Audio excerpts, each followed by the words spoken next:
Hello, thank you very much for your interest in network technology devices.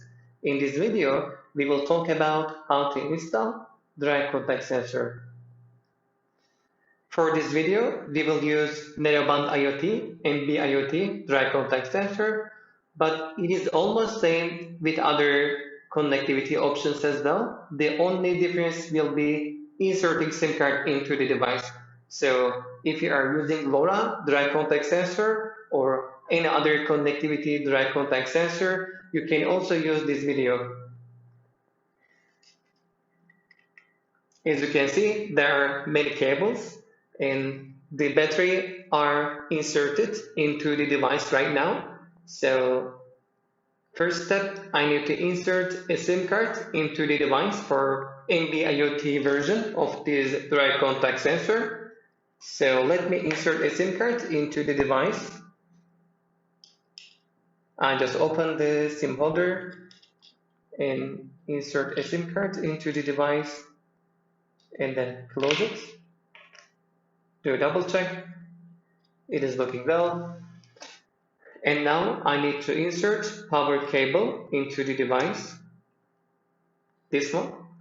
You can find more detailed video about how to install power cable into the device to enable power on our YouTube channel. So let me put the cable on.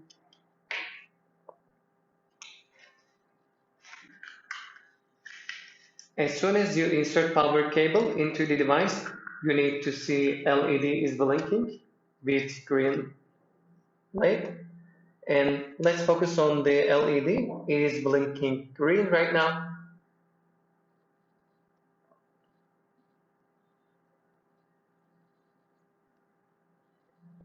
So red meaning that the device is trying to connect in the IoT base station, and as you can see, the white LED blinks. It means that the device was able to connect to the NB-IoT network via NB-IoT base station, and it is ready to send data via NB-IoT networks. So let's have a look what you can do by using this device. As you can see, there are 4 pairs onto this device. So meaning that you can use this device to use up to 4 different dry contact input sensor. So the device sends immediate contact between 2 wires. So let's focus on first pair. You can insert any switch or any other related dry contact input between these 2 wires, and as soon as you contact these 2 wires each other, the device will send data and the white LED is blinking, meaning that the device sent data via NB-IoT connectivity. And when you remove them from each other, the device also sends data. So briefly, by using dry contact sensor, you can monitor better the status of the dry contact input.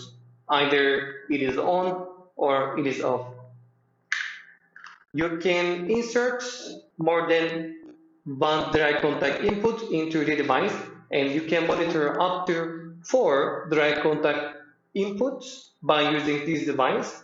And at the end of the day, you can receive their data via NB-IoT, Narrowband IoT connectivity, or LoRaWAN connectivity, or other connectivity as well.